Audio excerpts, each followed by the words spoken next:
तो चलिए दोस्तों, ले आया हूँ आपको अपने कंप्यूटर स्क्रीन पे और चलते हैं अब सीखते हैं एक्सेल बेसिक से।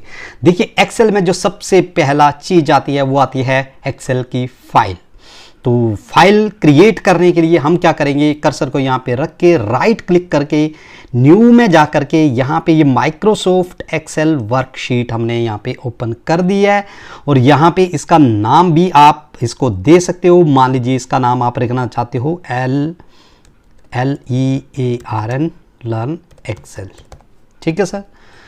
अब दूसरी चीज जो मैं यहां पे बताना चाहता हूं दोस्तों, जब भी हम मान लीजिए मैंने ये फाइल जो है डेस्कटॉप पे रखी है, मेरा पूरा डेस्कटॉप है, मैंने यहां पे रखी है ये फाइल। लेकिन एक्सेल में जब भी आप काम करो, एक्सेल का एक थंब रूल बना लो कि अपनी फाइलों को बड़े सजा के बड़े फोल्डर में जा करके रखो। तो फोल्डर क्या होता है मैं बता देता हूं। अगर ये नदी है तो फोल्डर जो है सागर है। मतलब कि इस फाइल के अंदर मैं फोल्डर को नहीं रख सकता हूं, लेकिन इस फाइल को फोल्डर के अंदर रख सकता हूं। फोल्डर क्या है, मैं यहां पे न्यू पे गया, राइट क्लिक करके फोल्डर यहां पे मैं आया और मैंने ये फोल्डर रख दिया। और इसका नाम मैं अगर मान लो रखना चाहता हूं तो मैं लिख सकता हूं MS एक्सेल, या कुछ भी रख सकते हो आप इसका नाम। अब मैं क्या करूंगा, इस फाइल को इसको ऐसे ड्रैग करके यहां से मैं इसको लेफ्ट क्लिक करके इसको यहां पे ड्रैग करूंगा तो ऐसे ये आ जाएगा। कंट्रोल C करके या कंट्रोल X करके कंट्रोल V करके भी ला सकता हूं मैं उसको। ठीक है, तो मैं इसके अंदर चला गया। अब मैं इसको अंदर गया, यहां पे डबल क्लिक करके तो देखिए वो फाइल जो है हमारी इसके अंदर अब आ चुकी है। और इस फाइल का नाम रख दिया हमने लर्न एक्सेल। अब मान लीजिए मैं एक और फाइल खोलना चाहता था, लेकिन अगर मैं बाहर खोलता तो वो फाइल मेरी कहीं और खुलती, मतलब यहाँ पे किधर इधर उधर आती, जैसे ये देख रहे हैं। और आपको कई बार ढूंढने में दिक्कत हो सकती है। तो आपने करना क्या है, इस तरह से एक फोल्डर बनाना है और इस फोल्डर के अंदर मैंने ये फाइल रख दी। और यहाँ पे जा करके जो है मैं एक और फाइल ओपन करना चाहता हूं, फिर से मैंने राइट क्लिक किया यहां पे और ये न्यू पे जा करके यहां पे मैंने माइक्रोसॉफ्ट एक्सेल। ये मैं अभी आपको लंबा तरीका बता रहा हूं, जो शॉर्टकट भी हैं इसके वो आगे जब आप थोड़े से एक्सपर्ट बन जाओगे तब बताऊंगा। तो यहां पे मैंने क्या कर दिया, लर्न एक्सेल के साथ मान लीजिए मैं इस फाइल का नाम रखता हूं लर्न इंग्लिश। ठीक है, मैंने इसका नाम लर्न इंग्लिश रख दिया। अब मान लीजिए मैं एक और फाइल क्रिएट करता हूं, जितनी मर्जी फाइलें आप खोल सकते हो। तो यहां पे मैं लिख देता हूं सैलरी फाइल। ये मैं जस्ट आपको बता रहा हूं। अब आ जाते हैं अपने मेन काम पे, चलती हैं लर्न एक्सेल पे। ठीक है, ये वर्कशीट एक खुली हुई है। ठीक है, अब मान लीजिए ये मैंने डाटा यहाँ पे ऑलरेडी फिल कर रखा है, डाटा इनपुट कर रखा है। इसको ये खाली आपको मिलेगी, ये इस तरह की वर्कशीट आपको मिलेगी ऐसे खाली। आपको सबसे पहले आइए बात करते हैं, फोल्डर आपने पढ़ लिया, फाइल आपने पढ़ ली, अब पढ़ते हैं वर्कशीट के बारे में। वर्कशीट क्या होती है, देखिए ये जो है यहाँ पे ये देख रहे हो आप, ये जो है ये वर्कबुक है, पूरी की पूरी वर्कबुक है। ये इसका नाम है लर्न एक्सेल। इस लर्न एक्सेल के अंदर मान लीजिए ये जो है मेरी वर्कशीट है, ये पहली वर्कशीट, ये एक और वर्कशीट, ये एक और वर्कशीट, ये एक और। यहां पे मैं इंसर्ट करता जाऊंगा तो मेरी वर्कशीट खुलती चलेगी। दूसरा तरीका है, यहां पे कर्सर रखिए, राइट क्लिक कीजिए और इंसर्ट करके आप तब भी वर्कशीट जो है यहां पे खोल सकते हो। डिलीट करने के लिए अगेन यहां पे जाइए, राइट क्लिक कीजिए और यहां से आप वर्कशीट को डिलीट कर सकते हो। ठीक है जी, इनको बोलते हैं हम वर्कशीट। इनमें हम अपना क्या करते हैं, अपना डाटा रखते हैं। वर्कशीट हमने पढ़ ली। वर्कशीट अभी थोड़ा सा अगर हम यहाँ पे आ ही गए हैं तो हम अपनी वर्कशीट का इंसर्ट आपने सीख लिया, डिलीट आपने सीख लिया, रीनेम भी कर सकते हैं। इसका नंबर जैसे सीट 8 है तो मैं इसका रीनेम करके यहाँ पे मान लीजिए सैलरी फाइल भी रख सकता हूँ, कुछ भी रख सकता हूँ। ठीक है जी, तो कह रहा है सैलरी फाइल, देखिए the name is already taken, try a different name. तो अगर आपने सेम नाम, एक नाम रखा हुआ है ऑलरेडी, जैसे मैंने यहाँ पे सैलरी रखा हुआ था, यहाँ पे अगर आप देखोगे आगे तो इसने सैलरी मैंने रखा हुआ था, इसको एक्सेप्ट नहीं करेगा। अगर मैं इसके आगे 1 भी ऐड कर देता हूँ तब भी एक्सेप्ट कर लेगा। देखिए ये है मैजिक एक्सेल का। देखिए यहाँ पे सैलरी के नाम से ऑलरेडी शीट खुली हुई है, इसने मना कर दिया कि सेम नाम से दूसरी शीट जो है वो नहीं खुल सकती है। फिर से मैं यहाँ पे राइट क्लिक करता हूँ कर्सर को रख के। बड़े ध्यान से, जो नए लोग होते हैं उनको कहते हैं जी हमारी शीट ही नहीं खुल रही है, तो यहाँ पे रख के बिल्कुल कर्सर आप ऐसे करोगे। उसके बाद आ जाता है ऑप्शन मूव और कॉपी का। अगर आप इसको कहीं पे मूव करना चाहते हो, कहीं पे ले जाना चाहते हैं तो भी आप कर सकते हैं। देखिए यहाँ पे मेरी ये पहले नंबर पे सैलरी वाली फाइल है। अब मैं इसको पहले नंबर पे ले जाना चाहता हूँ तो मैं यहाँ पे करूँगा क्रिएट कॉपी। ठीक है, या मैं करूँगा क्रिएट कॉपी नहीं, मैं करूँगा मूव, और कहाँ पे ले जाना है मेरे को ले जाना है शुरू में।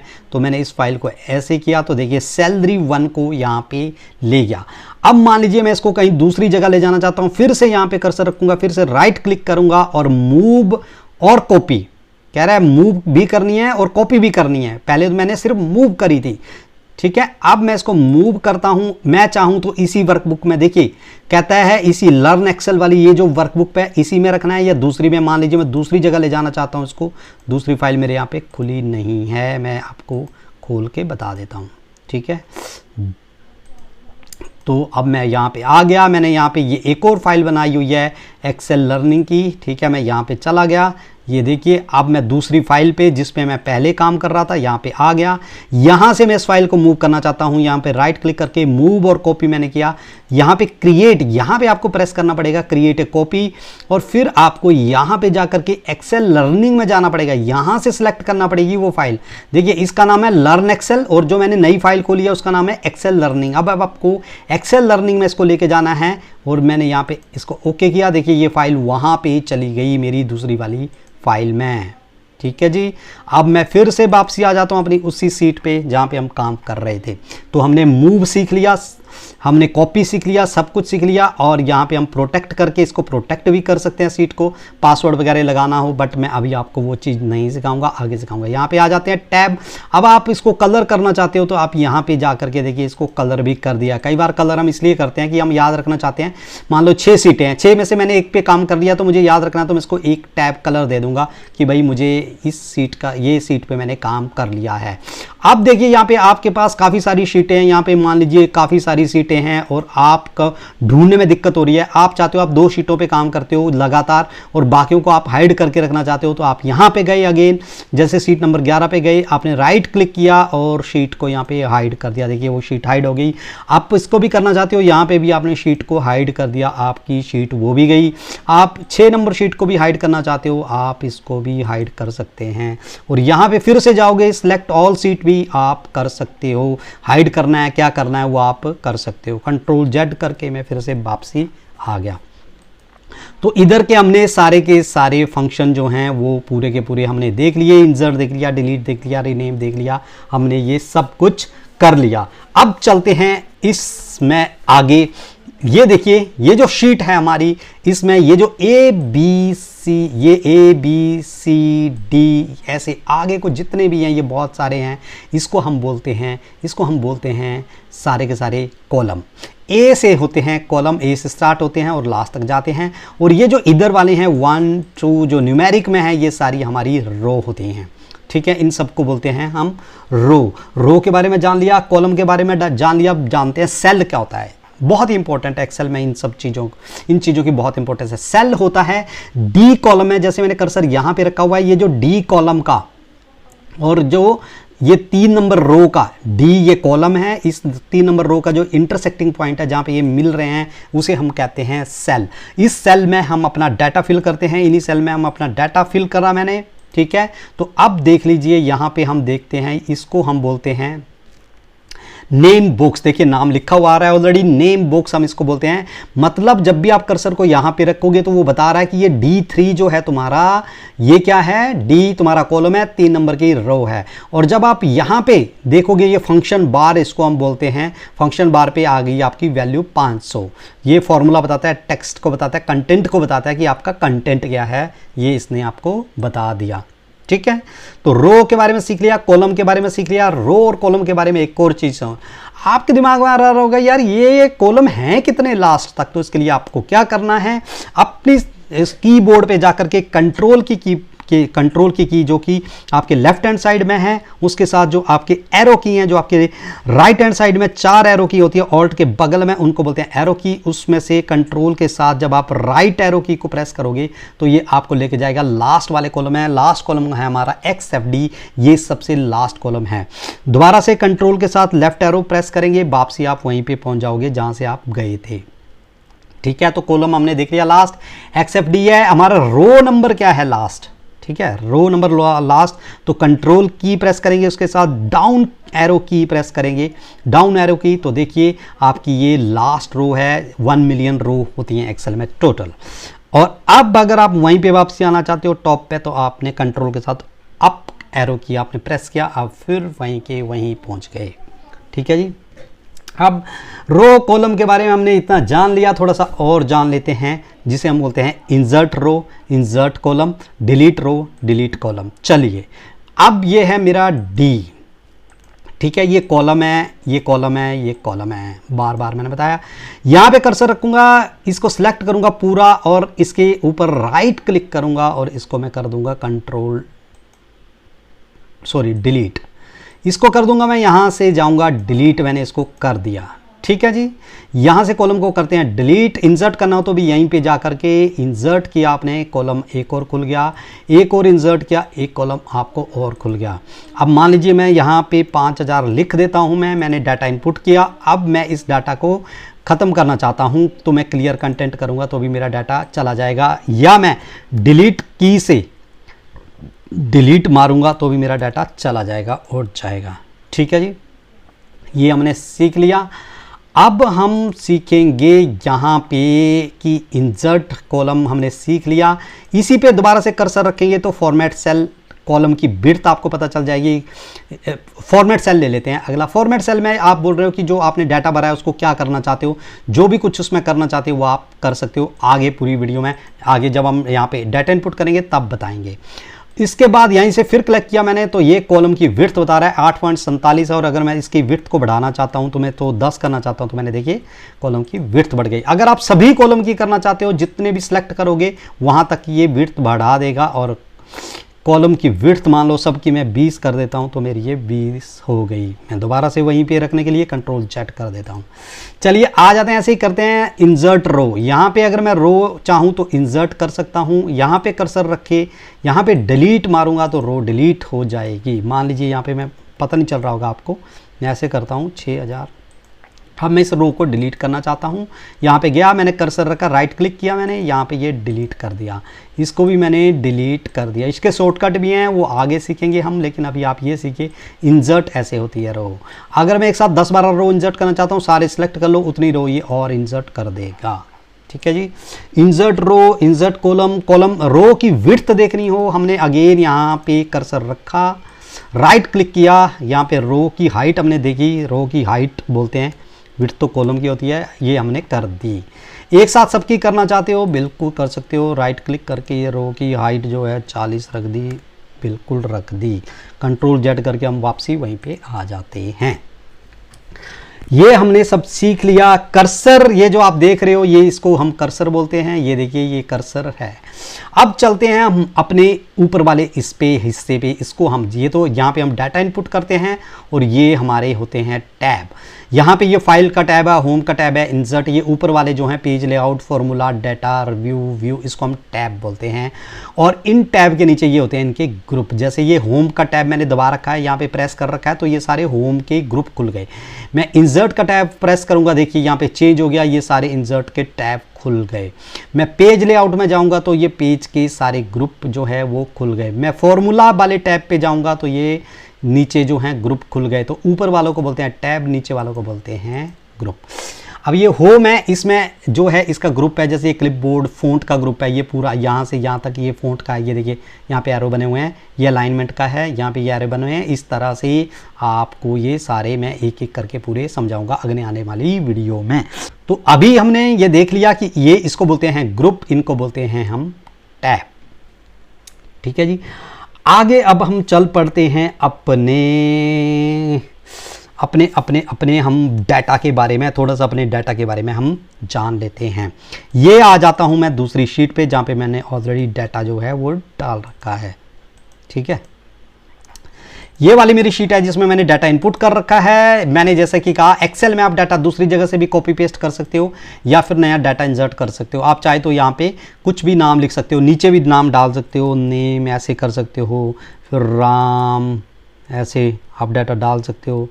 RAM, ये क्यों नहीं आ रहा। ठीक है, श्याम, कुछ भी डाटा आप इंसर्ट करके रखते हो। मैं टाइम नहीं वेस्ट करना चाहता, मैंने डाटा ऑलरेडी यहाँ पे फिल करके रखा हुआ है। तो आप कोई भी डाटा जो आप डालना चाहते हो आप डाल सकते हो। ठीक है, अब बात करते हैं हम यहाँ पे डाटा डिलीट की। तो आपने अगर कोई डाटा को, ये जो है इसको फॉर्मेट बोलते हैं, ये आगे मैं क्लियर करूंगा, लेकिन मान लो इस डाटा को आपने डिलीट करना है या इसको डिलीट करना है, इसको सिलेक्ट कीजिए और आप यहाँ पे जाके इसको क्लियर कर दोगे। तो क्या कर रहा है, कह रहा है क्लियर कंटेंट, मैंने कंटेंट को उड़ा दिया। यहाँ से बोलता है, मैं आगे सिखाऊंगा इस पे, मैं तो जस्ट आपको बता रहा हूँ कि डाटा डिलीट कैसे करते हैं। तो कैसे भी कर सकते हो, यहाँ से ऐसे करके भी कर सकते हो, डाटा डिलीट, डाटा पे जा करके यहाँ पे जा करके ऐसे सिलेक्ट करके आप जो डिलीट किया है उसको प्रेस करोगे तो भी आपका डाटा डिलीट हो जाएगा, बट फॉर्मेट वैसे ही रहेगा। इन सबको मैं डिटेल में एक्सप्लेन करूंगा, बट मैं कंट्रोल जेड करके फिर से अपने डाटा को वापसी यहाँ पे ले आता हूँ। मैं तो जस्ट आपको कुछ थोड़ा थोड़ा समझा रहा था। इंसर्ट की, अब हम डाटा को मूव करना चाहते हैं तो यहाँ से हम डाटा को करेंगे कंट्रोल, यहाँ से ये कंट्रोल सी, और यहाँ पे मैं पेस्ट करना चाहता हूँ कंट्रोल वी। या फिर डाटा को अगर आप यहाँ से इसको मान लो इसको ड्रैग करना चाहते हैं नीचे फार्मूले को, आप नीचे को ड्रैग भी कर सकते हो, सेम फार्मूले को आप ड्रैग कर सकते हो। ये थोड़ी सी बेसिक चीज़ें हैं, आगे पूरी सिखाऊंगा मैं, बट अभी जो है आप थोड़ा सा बेसिक चीज़ें जो है वो सीख लीजिए। अब हम एक और चीज़ करेंगे इसमें कि हम करेंगे इसमें फाइल सेव। अब आ जाते हैं यहाँ पे, जब भी हम कोई काम करते हैं हमेशा आदत डाल के रखो, कंट्रोल एस आप जरूर करो। कंट्रोल एस करोगे आपकी फाइल सेव हो जाएगी, तो आपको हमेशा सेव करके रखना पड़ेगा, नहीं तो जब आप फाइल को बंद करोगे यहाँ से आपका डाटा गायब हो जाएगा। ठीक है, तो अभी मैं क्या करता हूँ, मैं वहीं पे चला जाता हूँ, अपने जो एक्सेल वाला फोल्डर था, फाइल थी सॉरी, जो मैंने खोल रखी थी जिसमें डाटा था, वहीं पे आ जाते हैं। ठीक है, जब हम फाइल को सेव करना चाहते हैं कंट्रोल एस, और सेव एज करना चाहते हैं उस फाइल को, फंक्शन F12। सेव एज का मतलब होता है कि वो फाइल कहीं दूसरे नाम, मतलब दोबारा से वो फाइल सेव हो रही है, 2 फाइलें बन जाएंगी उसकी, तो उसको आप ऐसे करके सेव एज करके सेव कर सकते हो। उसका कुछ नाम भी चेंज करना चाहते हो आप, वो भी आप जो है वो कर सकते हैं। अब जो है हमने काफ़ी सारी चीज़ें जो हैं आज कर लिया है। उसके बाद एक चीज़ और जो छूट रही है, जो मुझे याद आ गई जल्दी से, वो मैं बता देता हूँ कि मैं यहाँ पे जो है इसको जूम करना चाहता हूँ, मतलब मेरी फाइल को यहाँ पे साइज़ बढ़ाना चाहता हूँ। तो ये देखिए, डाटा को ऐसे करके आप जूम भी कर सकते हो इधर को ले जाके, और उसको ये नीचे का जो कर्सर है, ये जो आपके राइट कॉर्नर में ये जो बना हुआ है, यहाँ से भी आप कर सकते हो। ठीक है, यहाँ से अगर आपने एक मतलब वैसे करना है तो कर सकते हो, लेकिन अगर एक प्रॉपर साइज़ में करना है कि भाई मेरे को 50% 60% करना है, तो आप इसको ऐसे भी कर सकते हो। यहाँ से सिलेक्ट कीजिए, यहाँ से व्यू मोड पे जाइए, मैं आगे समझाऊंगा भी, लेकिन अभी भी बता देता हूँ। व्यू में जा करके जूम में जा करके आप कितना परसेंट करना चाहते हो, 100%, 75%, 25%, आपकी मर्जी है जितना। देखिए कितना छोटा हो गया, लेकिन आप फिर से 100% करना चाहते हो, आप 100% इसको कर दीजिए। तो आपके पास डिफरेंट ऑप्शन हैं। ठीक है, आप यहाँ से भी कर सकते हो, आप ऊपर से भी कर सकते हो, और भी इसके शॉर्टकट है। जब मैं आपको शॉर्टकट की के बारे में पढ़ाऊंगा तब मैं आपको इसके बारे में बताऊंगा। ठीक है जी, तो हमने आज जूम भी सीख लिया, हमने फाइल सेव करना, फाइल डिलीट करना, हमने पेज अप और पेज डाउन होता है आपके इसमें, आपके पेज अप और पेज की जो की है उससे आप इसको कर सकते हैं। आप जो है पेज अप और पेज डाउन आप कर सकते हो, पेज अप और पेज डाउन आप यहाँ से कर सकते हो डायरेक्टली, या आप आपका जो माउस है उससे भी कर सकते हो। जो लोग लैपटॉप यूज़ करते हैं वो बहुत कम ही माउस यूज़ करते हैं, मैं भी बहुत कम माउस यूज़ करता हूँ, लेकिन आज मैं माउस यूज़ कर रहा हूँ, अदरवाइज़ माउस मैं बहुत कम यूज़ करता हूँ, क्योंकि कीबोर्ड की एक बार जब आदत लग जाती है तो आप ये चीज़ें नहीं कर पाते हो। इसके बाद हमने सब कुछ सीख ही लिया। अब दोस्तों नेक्स्ट वीडियो में मैं कवर करूंगा आपको ये होम टैब से लेकर के आगे तक के सारे टैब। एक्सेल सीखने के लिए आप जो है चैनल से जुड़े रहिए, क्योंकि मैं आपको बिल्कुल बारीकी से एक एक चीज़ करके जो है वो समझाऊंगा। तब तक के लिए धन्यवाद, जय हिंद।